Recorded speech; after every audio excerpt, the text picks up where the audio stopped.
हरदा में हुए हादसे को लेकर सीएम डॉक्टर मोहन यादव ने बयान देते हुए कहा कि हरदा हादसे पर बीते 2 दिनों में राज्य सरकार ने गंभीर कदम उठाए। हादसे में कई गुना ज्यादा नुकसान हो सकता था, लेकिन सरकार की सजगता के कारण इस पर नियंत्रण पाया गया। तत्काल सभी प्रकार के प्रबंध किए गए हैं। घायलों को बिना देरी अस्पतालों में भर्ती कराया गया और उनके बेहतर उपचार के निर्देश दिए गए। हरदे हादसे के लिए बीते 2 दिनों में राज्य सरकार ने काफ़ी गंभीर कदम उठाए और इसी के कारण से मैं मान के चलता हूँ कि जितना भीषण हादसा था, जिस हादसे में कई गुना ज़्यादा नुकसान हो सकता था, लेकिन सरकार की सजगता के कारण से हमने उसको इसकी गंभीरता भयावहता को समझते हुए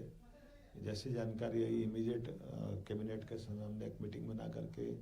जैसे कि आप सबको जानकारी, एक मंत्री के साथ 2 अधिकारी भेज करके राव उदय प्रताप सिंह जी को तुरंत भेजा था। इमीडिएट सभी प्रकार के प्रबंधन करते हुए घायलों को ला करके इंदौर, नर्मदापुरम, भोपाल या जहाँ नज़दीक की चिकित्सा सुविधा हो सकती है वहाँ प्रबंधन किए गए थे। इसी के साथ साथ जो आग की विभीषिका थी उसको कंट्रोल करने के लिए वहाँ तो लिमिटेड हमारे फायर ब्रिगेड की गाड़ियाँ थी, लेकिन आसपास के भोपाल, नर्मदापुरम, इंदौर और सारणी तक से भी फायर ब्रिगेड की गाड़ियां बुला करके आग को कंट्रोल करने का प्रयास किया। इसी के साथ साथ घायलों को लाने के लिए ग्रीन कॉरिडोर बनाते हुए एम्बुलेंस 50 से ज़्यादा भेजी गई थी। लगभग सब प्रकार की 150 से ज़्यादा गाड़ियों का एक तरह से वहाँ प्रबंधन किया गया, जिसमें सब प्रकार के लोग इमीडिएट आ जाए और घायलों का जहाँ पहुँचने वाले थे वहाँ पहले अलर्ट कर दिया गया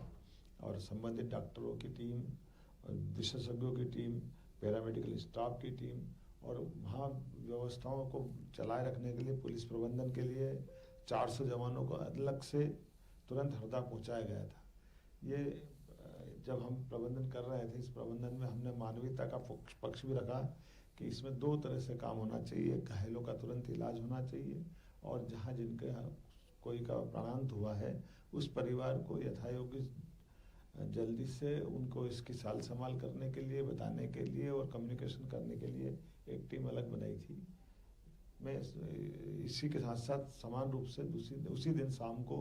एक आपात बैठक बुलाई, जिसमें पूरे प्रदेश के अंदर ऐसी कितनी भी फैक्ट्रियाँ चल रही है, इन फैक्ट्रियों की सर्चिंग कराना, उनको जानकारी लाना और उन पर भी जो नियम के हिसाब से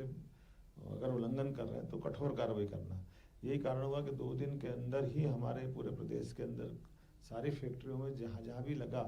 कि गलतियाँ हो रही वहाँ उनमें कार्रवाई कर दी है और भविष्य की दृष्टि से भी जिला कलेक्टर को ताकीद किया गया है कि किसी के क्षेत्र में अगर ये कुछ पाया जाएगा तो हम बर्दाश्त नहीं करेंगे। मुझे इस बात का भी यद्यपि दुख है कि ये घटना जैसी हुई है ये होना नहीं चाहिए, लेकिन घटना के बाद प्रशासन ने जो तत्परता दिखाई, लेकिन फिर भी अगर किसी की गलती होगी, इसलिए एसपी कलेक्टर को भी हमने वहाँ से हटाया और एक जांच टीम का गठन किया है कि अगर किसी की गलती किसी स्तर की भी होगी हमको उसको छोड़ेंगे नहीं और निश्चित रूप से उसको दंड देंगे और आने वाले समय में घटना दोबारा ना हो पाए इसके प्रबंधन भी कर रहे हैं। मेडिकल सुविधाओं को लेकर बढ़ावा देने के लिए भी हमने अलग अलग हेल्थ डिपार्टमेंट में भी आगे प्लानिंग की है। साथ ही साथ एयर एम्बुलेंस की भी प्लान किया है कि एयर एम्बुलेंस ला करके ऐसी घटना अगर होती है तो नज़दीक के हॉस्पिटल में ही, जो दूरी के कारण किसी के अगर कोई कष्ट बढ़ते हैं या प्राण जाते हैं तो वो बहुत दुखद होता है। इसलिए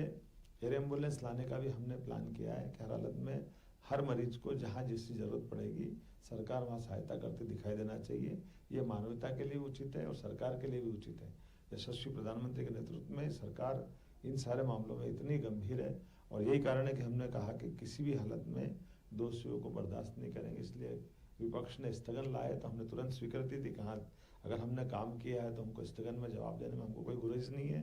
और रही बात जांच को लेकर के, तो निश्चित रूप से जांच निष्पक्ष होगी और पूर्णतया सबके गले उतरेगी और कार्रवाई भी उसी प्रकार से होगी। किसी की गलती हुई उसको छोड़ेंगे।